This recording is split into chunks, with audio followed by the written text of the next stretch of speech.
go. Okay, we're calling the meeting to order for the Library Board, Laverne, September the 8th. It's about 10 minutes after 5. The first order of business is to determine a quorum, and I see that we have that. The next is to approve the minutes for the May 12th meeting. Has everyone had a chance to read these minutes? Mm-hmm. Briefly.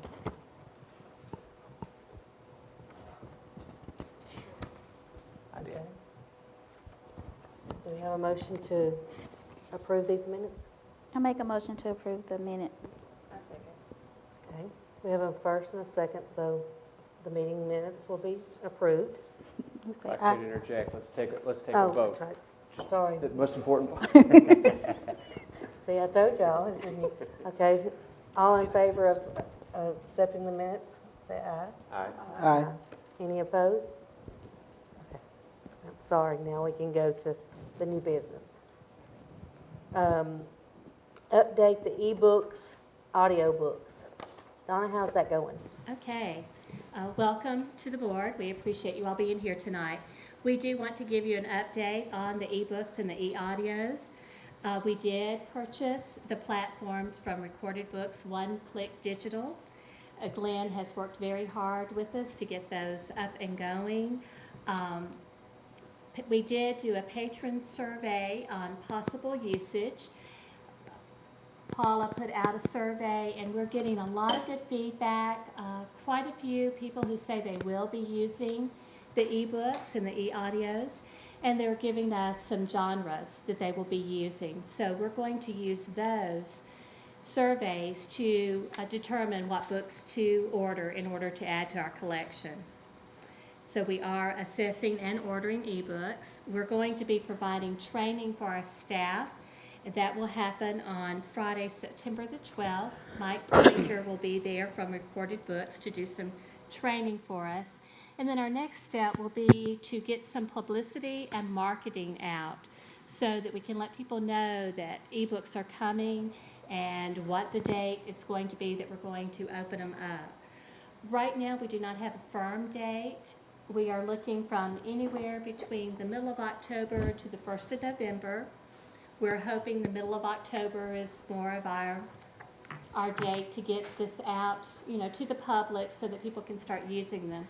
In the meantime, we will be using some of our library board members and some of other people in the public to try this out for us and make sure that we get all the glitches out and give us any feedback on our ebooks. Do you have any questions? Okay, no one has any questions on it? That sounds great. The next item is the discussion on the Genealogy Room to the Teen Resource Room. This is something that we had discussed with you all in May. And of course, we were going to put this off through summer reading in order to get through our summer reading program, which was extremely successful. And we are still in the working it out stage. There's a lot of thinking that has to go into this.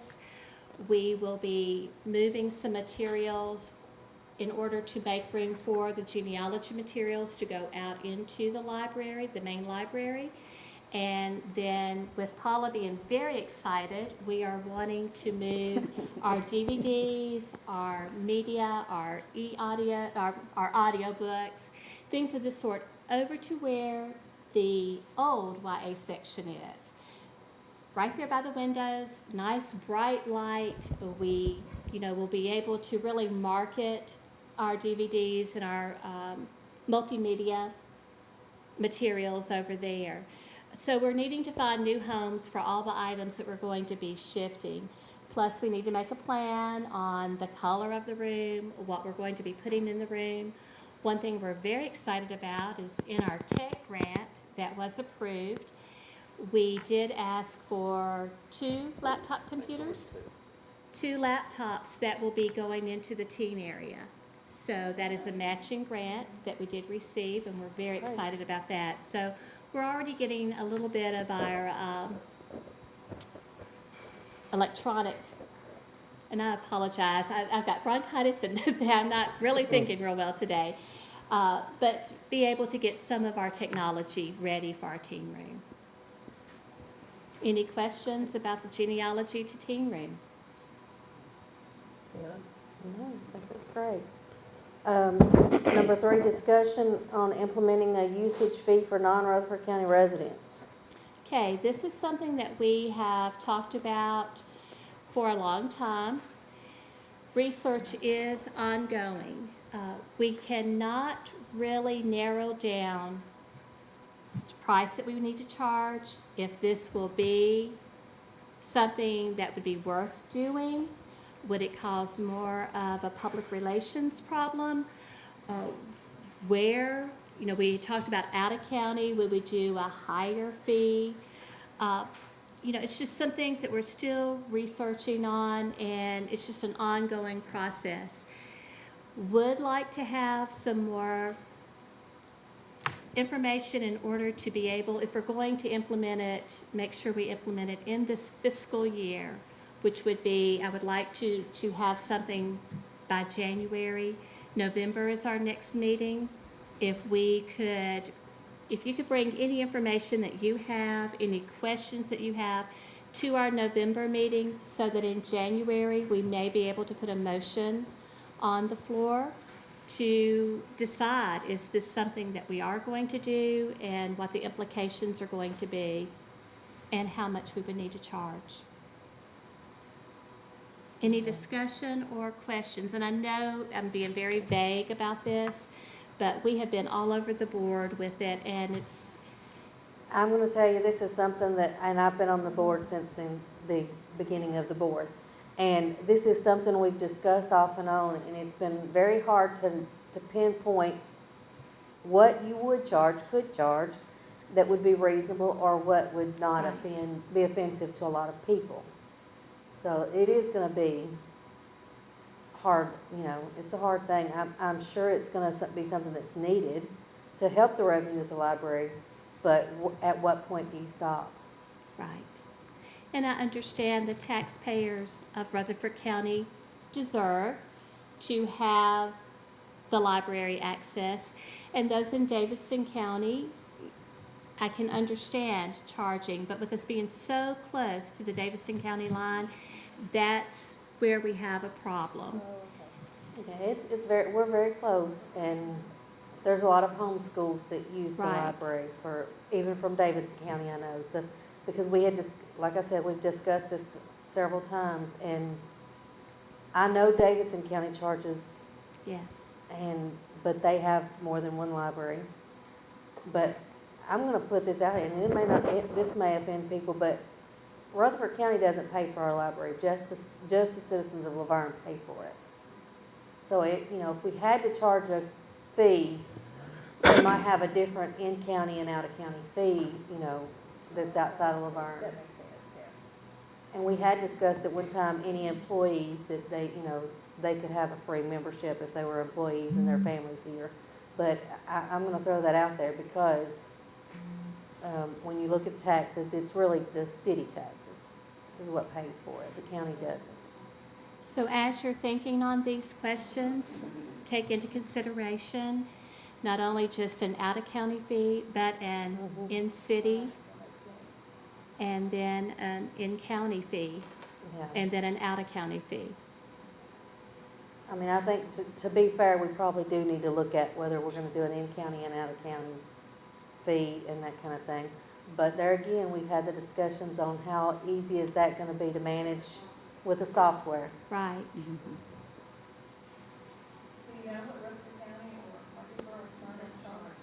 They do not charge.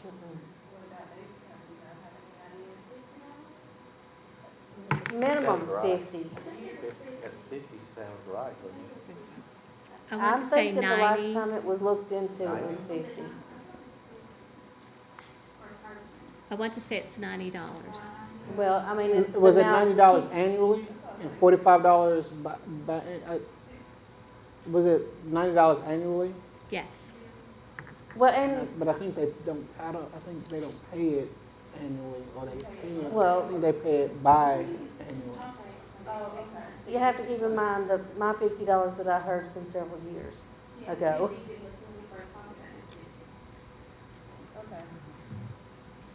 there's a lot of questions, and like And the we've number talked of about. patrons also.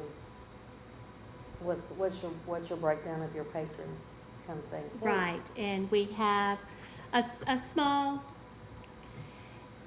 last time we talked about that we have 36,625 patrons in our database, with 6,180 are active. So those are our active ones. Our county residents, which include Murfreesboro, Laverne, Smyrna, Eagleville, Rockville, Christiana, Las Casas. And the out-of-county was 1,209, which was 1/5 of our active patrons. And we could break that down to Laverne and then the other cities in Rutherford County.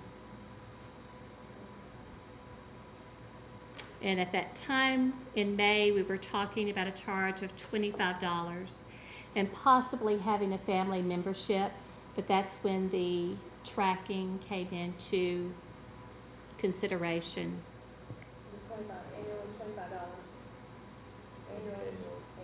Annually. And one thing that we did bring up, that Metro has many branches, and we are one building, so we want to keep our costs down to charging $25 at the most.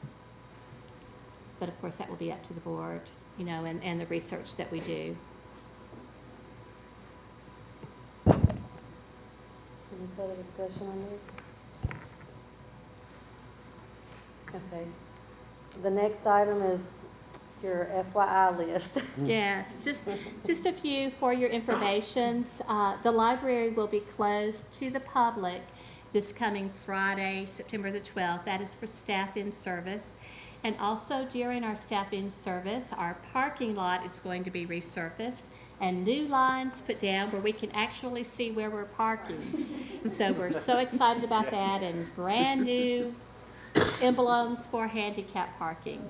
So we're very, very excited about that. So the staff will be parking by CID and be walking over the bridge to come in. And during in-service, we are going to be doing training for our ebooks and e-audios so that the staff feels very comfortable when we do open it up to the public. We're going to be doing some emergency training, fire drill, what to do in case the lights go out, which we had that recently. Staff handled it beautifully, but just want to make sure that everyone knows where everything's located, what our protocol is.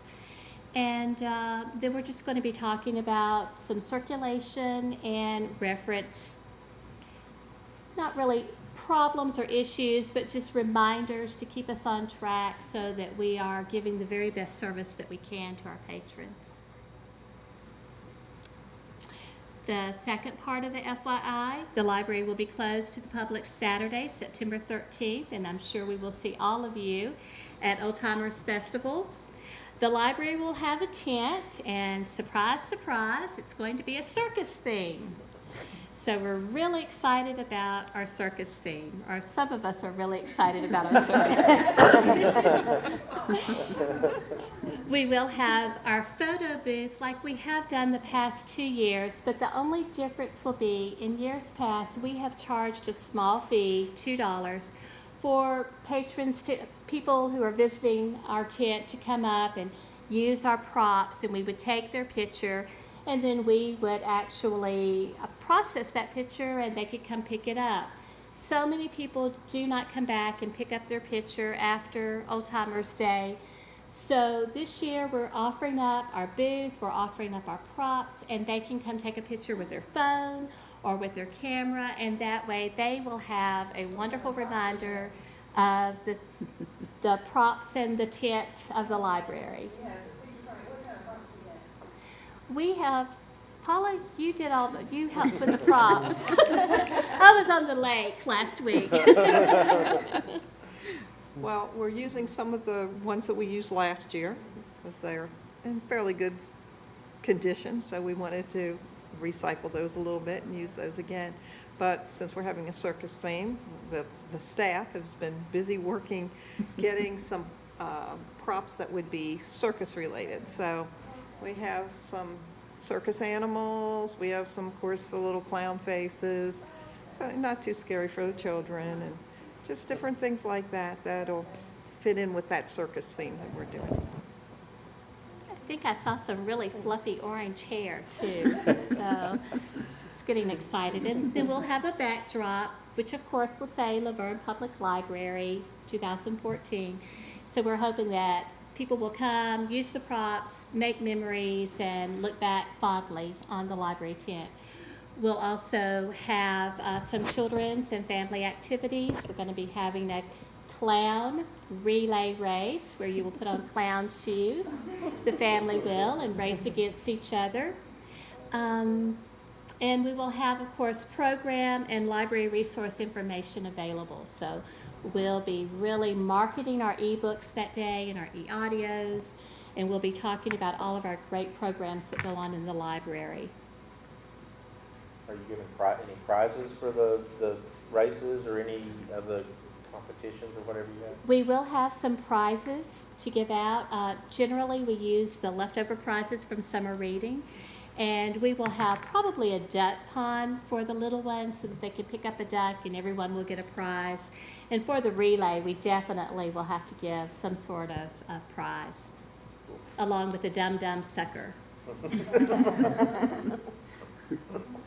Any other questions? I have a question about what you guys were talking about for the in-service. Yes. You're going to be doing some safety things. Yes. Is anybody at the library certified to CPR? I am, and I'm certified with AED, and I believe I'll have to double check to see. But yes, that is what. It just crossed my mind. I just, Sure, when you and were that's, mentioning those things, I just thought it'd be.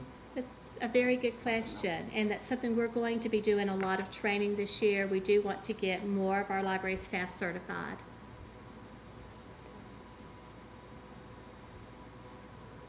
Any further discussion or questions here?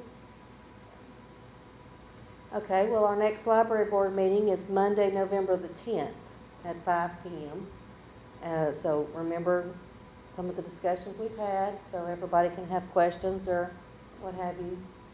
And we appreciate all the hard work y'all put in at the library. You know, y'all do a lot. And this will be a busy weekend with training and then the Old Timers Festival. So with all that being said, I guess this meeting can be adjourned.